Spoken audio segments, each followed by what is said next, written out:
एक बार एक चुड़ैल गांव में आती है और अपने साथ कुछ अच्छे स्वादिष्ट खाना लाती है और लाकर उसे गांव में रख देती है। और फिर वह चुड़ैल कहती है कि अरे, इस खाने को देखकर मोटू और पतलू इसे ज़रूर खाने आएंगे और फिर जब वो इस खाने को खाएंगे तो वे मर जाएंगे। फिर वैसे ही वह रह कर और मोटू और पतलू के पास अपना रूप बदल के और जाती है।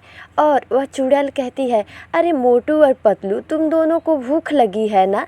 तब मोटू और पतलू उसके बहकावे में आ जाते हैं और कहते हैं, हाँ, हम दोनों को बहुत ज़ोर से भूख लगी है।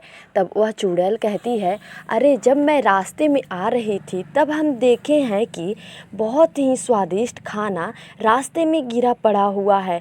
फिर उस चुड़ैल की बातें सुनकर मोटू और पतलू ज़ोर से दौड़ने लगते हैं और उस खाना को खाने के लिए वे लोग बेकाबू हो जाते हैं। और फिर जब वे लोग वहाँ पर चले हैं तब वह चुड़ैल कहती है, अरे जाओ जाओ मोटू और पतलू, तुम लोग उस खाने को मर जाओगे और मैं तुम दोनों को खा लूँगी।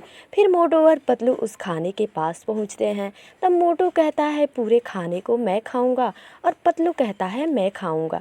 फिर इसी बात को लेकर मोटू और पतलू में लड़ाई हो जाता है और मोटू और पतलू एक दूसरे से लड़ने लगते हैं। और लड़ाई करते करते मोटू को बहुत ज़ोर से चोट लग जाता है और मोटू ज़मीन पर गिर जाता है। तब पतलू कहता है, अरे, लगता है मोटू को तो बहुत ज़ोर से घाव लग गया और लगता है मोटू मर गया, भागो रे भागो। और फिर उस पूरे खाने को लेकर पतलू वहाँ से भागने लगता है, क्योंकि वह सोचता है कि अगर मैं यहीं पर रहूँगा तो गांव वाले देख लेंगे और मोटू के साथ साथ मुझे भी मार देंगे। इसी डर के कारण पतलू वहाँ से भाग जाता है।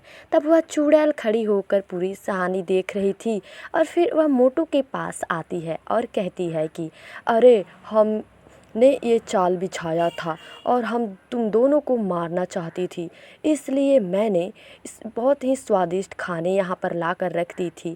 अब चलो मोटू, तू तो मर गया, अब मैं तुमको खाऊंगी। और फिर वह चुड़ैल मोटू को लेकर चली जाती है।